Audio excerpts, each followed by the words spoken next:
अस्सलाम वालेकुम एवरीवन, रमज़ान मुबारक। होप आप सबका रमज़ान अच्छे से गुजर रहा होगा, आप सबके रोज़े अच्छे जा रहे होंगे। आई एम सॉरी, मेरे ऑफिस के बिजी शेड्यूल की वजह से मैं आप सबको रमज़ान मुबारक बोलने में थोड़ा सा लेट हो गया। मेरी ऑफिस में इतना क्रिटिकल कंडीशन चल रहा है कि सुबह से लेकर शाम तक काम है। सुबह से शाम तक काम करने के बाद हमारे एमडी आ रहे हैं, कंपनी के मैनेजिंग डायरेक्टर, कंपनी के ओनर। वो आके रिपोर्ट लेते हैं कि क्या काम हुआ, कैसे काम हुआ। दिन भर काम करके थके मांदे होने के बाद भी उनको शाम को थोड़ा सा वक्त देना पड़ता है एक्सप्लेनेशन के लिए कि हमने किया क्या है और आगे क्या होने वाला है, कल क्या करेंगे, आज क्या किया था।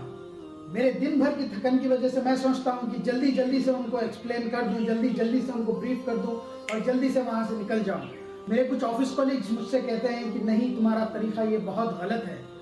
तुम दिन भर काम अच्छे से करते हो, तुम दिन भर परफॉर्म तो अच्छे से करते हो, पर बॉस के सामने जब ब्रीफिंग देने की बात आती है शाम को तुम जल्दी जल्दी जल्दी जल्दी कहते हो। तुम उनको बहुत जल्दी जल्दी जल्दी जल्दी समझाने की कोशिश करते हो और बहुत जल्दी जल्दी बात करने की वजह से तुम्हारे वर्ड्स थोड़े मिस हो जाते हैं, थोड़े वर्ड्स तुम्हारे उनको समझ भी नहीं आते हैं। और ये एटीट्यूड ग्रेटिट्यूड बताने के लिए सही नहीं है।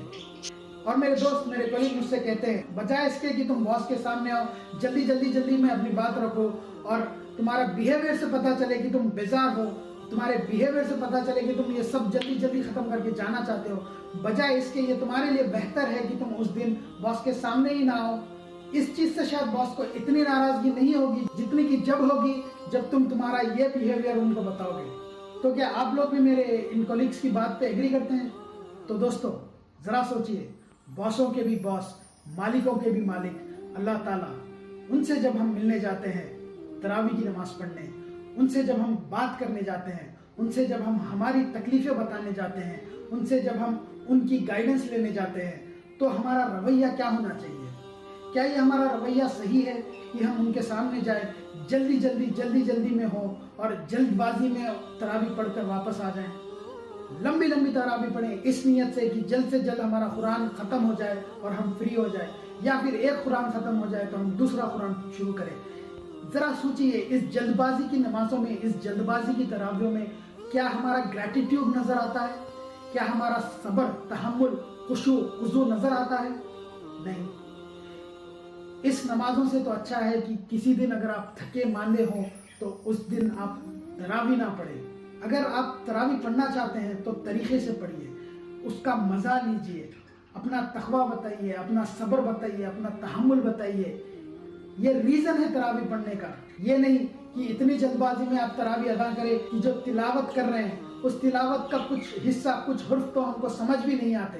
क्या इस तरीके की तरावी पढ़ना, थोड़ा सा सोचिए, सही है? और सेम चीज कुरान की तिलावतों के लिए, जब आप कुरान की भी तिलावत करते हैं तो ये नहीं सोचिए कि मैं आज कितनी कुरान खत्म करूंगा, ये नहीं सोचिए कि इस रमजान में मैं कितने कुरान खत्म कर पाऊंगा, ये सोचिए कि मैं कितना ग्रेटिट्यूड बताऊंगा, ये सोचिए मैं कितना सब्र से, कितना तहम्मुल से, कितना खुशू से, कितना खुजू से मैं कुरान पढ़ पाऊंगा। इस खुशू और खुजू से, इस सब्र को लेकर चलते हुए जब आप क्वांटिटी बनाते हैं तो वो क्वांटिटी की वैल्यू है।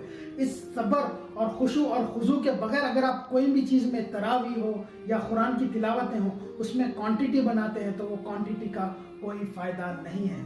अल्लाह आपके अमाल क्वांटिटी पे नहीं, क्वालिटी पे जज करता है, ये बात याद रखिए। एक बड़ा ही खूबसूरत शेर शायद मिर्जा गालिब का है जो मुझे बहुत पसंद आता है। तोड़ दे तस्वीर फराज, क्या उसका नाम गिन गिन के लेना, जो देने पे आए तो बेहिसाब देता है। अपनी तिलावतों और अपनी नमाजों को क्वालिटी पे तवज्जो दीजिए, ना कि क्वांटिटी पे। कई लोग क्वांटिटी को लेकर लड़ और झगड़ भी पड़ते हैं। इस क्वांटिटी को छोड़ दीजिए, क्वालिटी पे ध्यान दीजिए।